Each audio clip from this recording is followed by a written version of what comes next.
At 1:15 in the morning on February 28, 2026, the first Tomahawk cruise missiles crossed the Iranian border, and the man who had ruled the Islamic Republic for 35 years was dead before his country's state television could confirm what had happened. Right now, as of May 3, 2026, the Strait of Hormuz remains 90% closed. Brent crude is trading at $126 a barrel. 13 American service members are confirmed killed in action. The Iranian government has assessed damage to its own economy at a minimum of $300 billion and possibly as much as $1 trillion. Operation Epic Fury did not end a war. It opened one that the world is still inside. To understand the full weight of what happened on February 28th, you need to understand the 8 months that made it inevitable. In June 2025, Israel launched Operation Midnight Hammer, a 200-aircraft opening salvo against more than 100 targets across Iran. The Islamic Revolutionary Guard Corps commander, Hossein Salami, was killed in the opening minutes. More than a dozen of Iran's top nuclear scientists were assassinated in coordinated Mossad operations running parallel to the airstrikes. The United States joined on June 21st, deploying for the first time the massive ordnance penetrator, the largest conventional bomb in the American arsenal, weighing 30,000 pounds, against the deeply buried Fordo uranium enrichment facility beneath the mountains of Qom. A ceasefire followed 3 days later. Donald Trump called it the 12-day war. It was not the end of anything.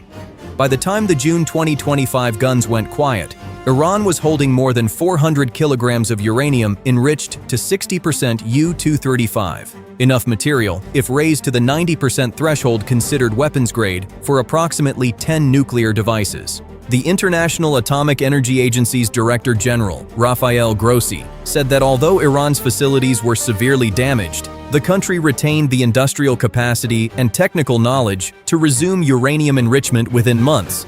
The Pentagon placed its own estimate at 1 to 2 years. The Israel Atomic Energy Commission was more optimistic, claiming the combined strikes had set back Iran's nuclear capability by many years. None of those assessments changed the central fact: Iran's nuclear engineers were alive. Its centrifuge manufacturing lines existed. Its stockpile of enriched material had not been physically destroyed, and its determination to preserve the program had hardened rather than softened under the pressure of attack. Through the autumn of 2025 and into the early weeks of 2026, the Trump administration pursued a diplomatic track. 3 rounds of indirect negotiations convened, in Oman, in Geneva, and finally again in Oman on February 26, 2026, just 48 hours before the world changed. In September 2025, the United Nations reimposed full sanctions on Iran through the Nuclear Non-Proliferation Treaty snapback mechanism. Treasury Secretary Scott Bessent described the resulting collapse of the Iranian rial in December 2025 as the strategy's grand culmination. Food prices surged. The regime's domestic legitimacy, already fractured by the largest street protests Iran had seen since 1979, demonstrations that the IRGC crushed with a massacre of thousands of civilians in January 2026, cracked deeper with every week of economic deterioration. But in the negotiating room, the core American demand, that Iran permanently abandon all uranium enrichment, met a wall that Tehran would not cross. The third round of Oman talks ended without agreement. 2 days later, Trump gave the order. On February 27, 2026, at 3:38 in the afternoon Eastern Time, Donald Trump, traveling aboard Air Force One to Corpus Christi, Texas, authorized Operation Epic Fury. At 1:15 a.m. local time in Tehran the following morning, Tomahawk cruise missiles launched from U.S. Navy warships in the Gulf and precision munitions released from Israeli F-35s already crossing Iranian airspace began tracking toward their targets simultaneously. The Israeli Air Force conducted what its own commanders described as the largest combat sortie in the IDF's history, striking 500 military targets across western and central Iran. The United States deployed B-2 stealth bombers, B-1 Lancer supersonic strike aircraft, and B-52 Stratofortresses against hardened ballistic missile facilities. The opening targets included Khamenei's office compound in central Tehran, the Ministry of Intelligence, the Ministry of Defense, the Khatam al-Anbiya Air Defense Headquarters, IRGC command and control facilities in 6 separate provinces, missile production lines at Parchin, and nuclear infrastructure at Natanz. The deception that enabled the operation's devastating first strike effect had been months in the making. IDF spokesperson Brigadier General Effie Defrin confirmed that a joint U.S.-Israeli strategic and operational deception program, including deliberate manipulation of satellite imagery, fabricated reports of F-22 deployments to misdirect Iranian intelligence, and carefully choreographed routine behavior by senior commanders, had led Tehran to believe strikes were not imminent. On the night of February 27th, IDF Chief of Staff Lieutenant General Eyal Zamir and Defrin drove their official vehicles home from IDF headquarters and returned by other means, ensuring satellite surveillance would show IDF command as operationally normal. 3 separate gatherings of senior Iranian regime officials were struck within half a minute of each other in the operation's opening sequence. The targeting intelligence was precise enough that the strikes hit the people, not just the buildings. Ali Khamenei, Supreme Leader of the Islamic Republic of Iran for 35 years, was assassinated in an Israeli airstrike on the morning of February 28, 2026. Iranian state media confirmed his death on March 1st. The IRGC-controlled Fars news agency announced that Khamenei's daughter, son-in-law, grandchild, and daughter-in-law, Zahra Haddad Adel, had also been killed. The Iranian government declared 40 days of national mourning.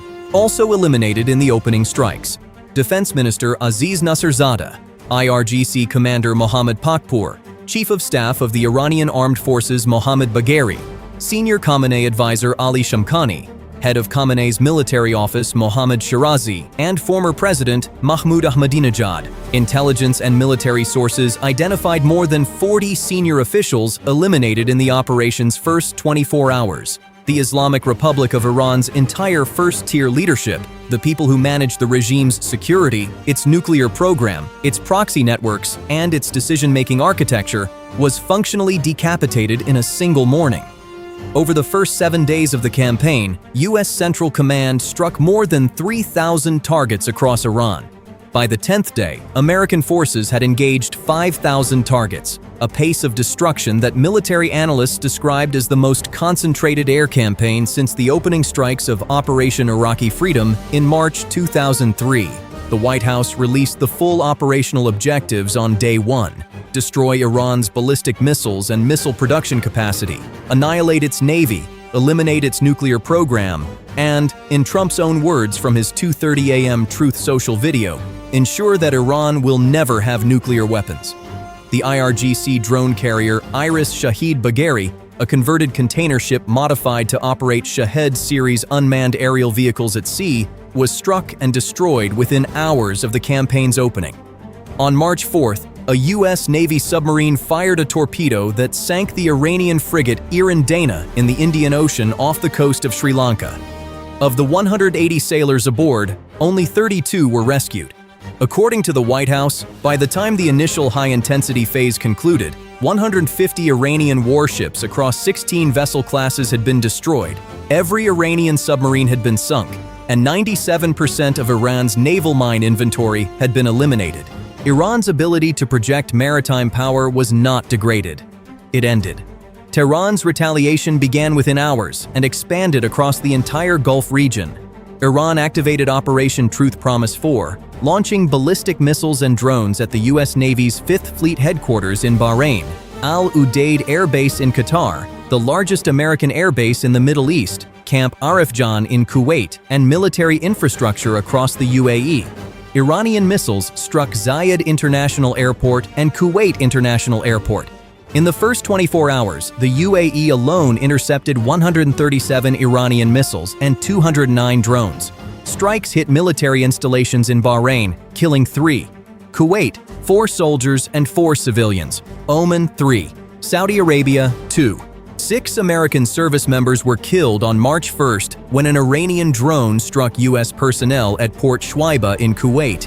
Major Jeffrey O'Brien, Chief Warrant Officer 3, Robert Marzan, Captain Cody Cork, Sergeant First Class Nicole Amer, Sergeant First Class Noah Teachins, and Specialist Declan Cody, 20 years old.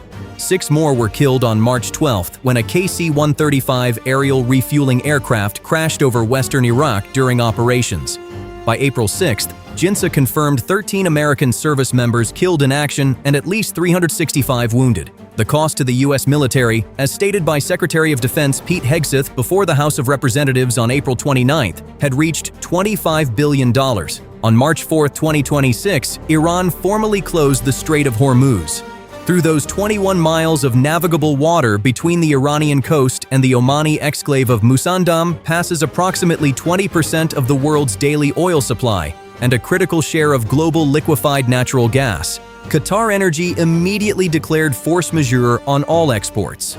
The ADNOC Ruwais refinery in the UAE halted operations after a targeted Iranian drone strike. The oil production of Kuwait, Iraq, Saudi Arabia, and the United Arab Emirates collectively dropped by a reported 6.7 million barrels per day within 6 days of closure, and by at least 10 million barrels per day by March 12th. Brent crude surged past $120 per barrel within days.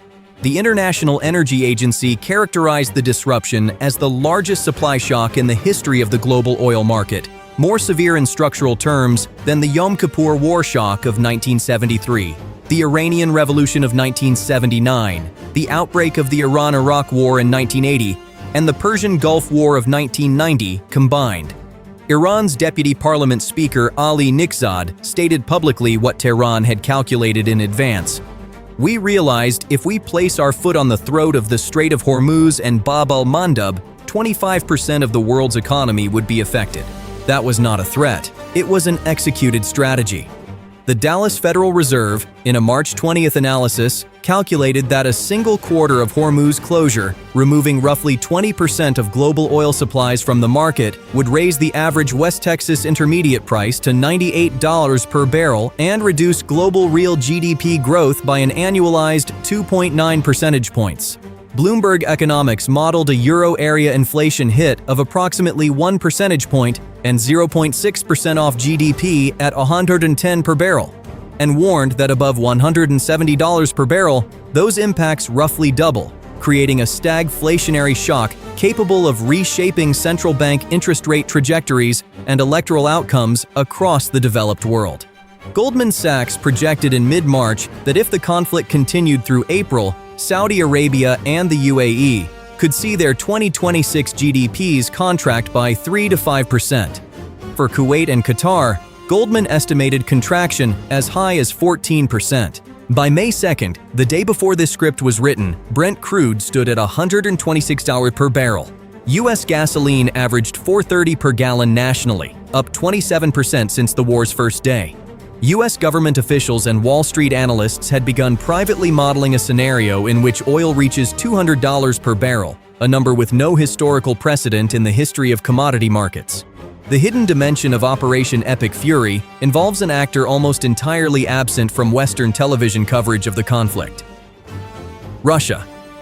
Since Trump's withdrawal from the Joint Comprehensive Plan of Action in 2018 and the subsequent tightening of multilateral sanctions, Iran had become a critical node in Moscow's global sanctions evasion architecture, most consequentially as the supplier of Shahed series loitering munitions that the Russian military had deployed systematically in Ukraine. With Iran's military-industrial base now under systematic American bombardment, the White House claims more than 85% destroyed, that supply chain has been severed. But the economic math of the Hormuz closure runs in precisely the opposite direction for Moscow. Russia is the world's second-largest oil exporter. The IEA's 2025 annual report confirmed that Russia's oil export earnings reached $192 billion in 2024, despite Western sanctions, driven substantially by discounted sales to Asian buyers. At $126 per barrel, with Hormuz closed and 20% of global supply offline, every Asian buyer faces a very different calculation. The price premium Russia can extract from energy-hungry markets in China, India, Japan, and South Korea expands in direct proportion to the chaos in the Gulf. Moscow did not plan Operation Epic Fury, but it is the operation's most consequential financial beneficiary, and no Western government has said so publicly. The unnamed risk embedded in this conflict is water, and it has received almost no serious attention in the mainstream Western press. It is potentially the most catastrophic dimension of Epic Fury's regional consequences. Gulf Cooperation Council states are among the most water-scarce territories on Earth.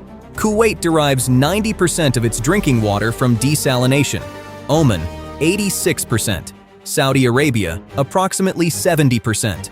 Those desalination plants are coastal, they are exposed, and, as the Hudson Institute's March 10th battlefield assessment confirmed, they are under systematic Iranian drone targeting.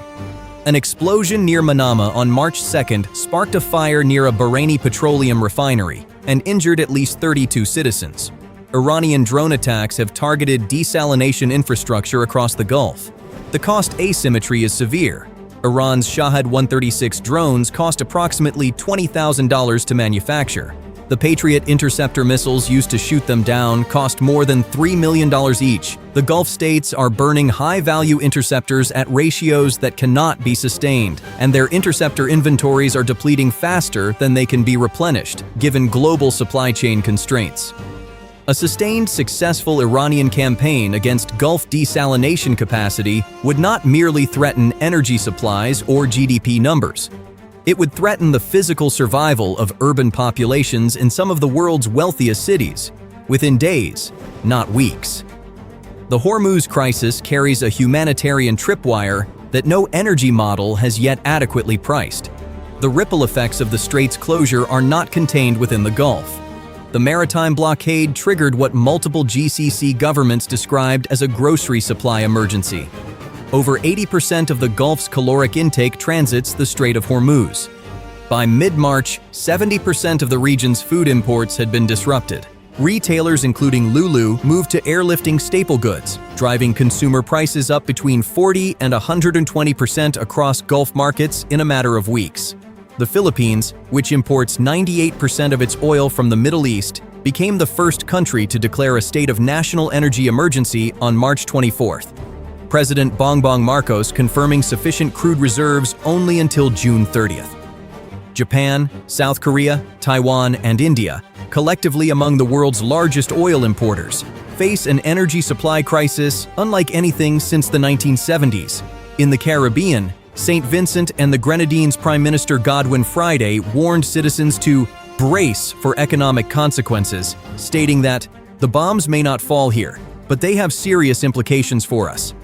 The war's economic detonation radius is global. Not one economy connected to global trade is insulated from what Iran did to 21 miles of water on March 4th. Inside Iran, power transferred, but not to whom Washington hoped, and not in the direction Washington planned.